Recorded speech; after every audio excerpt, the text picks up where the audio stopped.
Hi friends, this is J.K. Narayan. Today we will discuss about a certain property, a particular property of differentiability. वो क्या कहता है, यहाँ पे मैंने लिखा है if a function f(x) is differentiable at point x equal a, then it must be continuous at point x equal to a. मतलब कोई भी फंक्शन अगर किसी पॉइंट a पे डिफरेंशिएबल होता है तो उस पॉइंट पे वो हमेशा कंटिन्यूअस होता है, मस्ट उसको कंटिन्यूअस होना पड़ेगा उस पॉइंट पे। ठीक है, इस कॉन्सेप्ट पे बहुत सारे क्वेश्चंस कंपटीशन में हम लोग को पूछा जाता है, तो इसको हम लोग बहुत ही ट्रिकी वे में देखेंगे क्योंकि ये स्पेशली जी एडवांस और जी मेन के लिए ज़्यादा इंपॉर्टेंट है। तो हम लोगों ने यहाँ पे एक क्वेश्चन ले रखा है, find the values of A and B. A और बी का वैल्यू आपको मालूम करना है और f(x) दिया हुआ है x square plus 3x plus a जब x less than equal to 1 और bx plus 2 when x greater than 1 is differentiable at x equal to 1। मतलब ये जो क्वेश्चन है उसमें बताया गया है कि फंक्शन 1 पे अगर डिफरेंशिएबल है तो a और b का मान क्या होगा। तो हमारा ये जो कॉन्सेप्ट कहता है कि अगर किसी पॉइंट a पे अगर कोई फंक्शन डिफरेंशिएबल होता है तो उस पॉइंट पे वो कंटिन्यूअस भी होता है। इसका मतलब ये जो क्वेश्चन में फंक्शन दिया हुआ है वो कंटिन्यूअस भी है क्योंकि ये डिफरेंशिएबल दिया हुआ है, और वाई कॉन्सेप्ट क्या है, जो डिफरेंशिएबल है वो कंटिन्यूअस भी होता है। तो हम लोग क्या करते हैं, सबसे पहले इस फंक्शन f(x) को लेते हैं,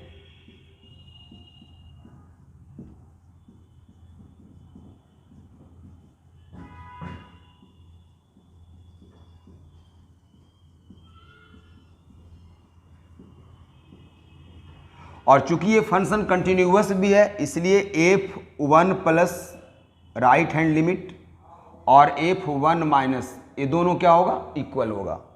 तो f1 प्लस पे आप वैल्यू निकालेंगे, 1 प्लस पे वैल्यू क्या मिल जाएगा आपको, b इंटू 1 प्लस 2, और f1 माइनस पे वैल्यू क्या मिल जाएगा, मतलब 1 से थोड़ा सा कम, तो मिल जाएगा 1 का square 3 into 1 plus a। So b plus 2 is equal to 1 plus 3 plus a। So b plus 2 is equal to 4 plus a।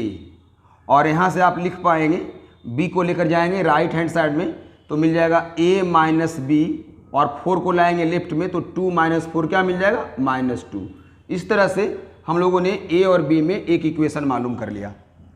अब इसके बाद क्या करेंगे, हम लोग इस फंक्शन को डायरेक्ट डिफरेंशिएट कर देंगे, है ना। अब हम लोग इस फंक्शन को डायरेक्ट डिफरेंशिएट कर देंगे।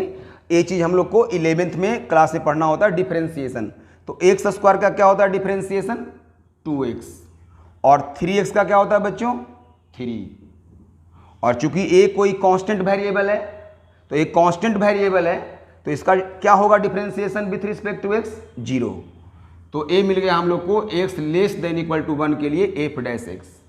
वैसे ही सेकेंड वाले पार्ट को भी डिफरेंशिएट कर देंगे, तो bx का क्या होगा डिफरेंशिएशन, कांस्टेंट b, और 2 का क्या आ जाएगा, 0। तो यहाँ मिल गया b when x greater than 1। चूंकि हमारा क्वेश्चन कर रहा है कि 1 पॉइंट पे फंक्शन डिफरेंशिएबल भी है, यानी हमें दिया हुआ है कि f डैश 1 प्लस भी इक्वल है किसका, f डैश 1 माइनस का। तो f डैश 1 प्लस मतलब x जब 1 से ज़्यादा है तो आपने क्या फंक्शन ले रखा है, b, तो b पुट कर देते हैं। और f डैश 1 माइनस जब 1 से कम है तो क्या मिल रहा है, ऊपर वाला फंक्शन 2 इंटू 1 प्लस 3। तो b इज इक्वल टू क्या आ गया, 2 into 1 2 plus 3। So b equal to क्या मिल गया मेरे को, 5। जब b का वैल्यू 5 मिल गया तो इस b का वैल्यू हम लोग इक्वेशन 1 में डाल देंगे, है ना।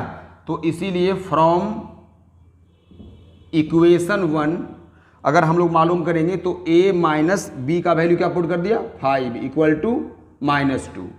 सो a का वैल्यू क्या मिल गया हम लोग को, प्लस 5 माइनस 2 इक्वल टू 3। इसलिए आप कह सकते हैं कि आंसर जो हमारा होगा वो a is equal to 3 and b is equal to 5।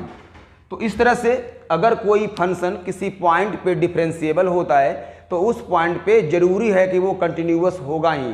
तो इस क्वेश्चन को हम लोगों ने इस कॉन्सेप्ट पे यहाँ पे सॉल्व किया है। अगले क्वेश्चन में हम लोग फिर देखेंगे इसी कॉन्सेप्ट को यूज करके। Thank you.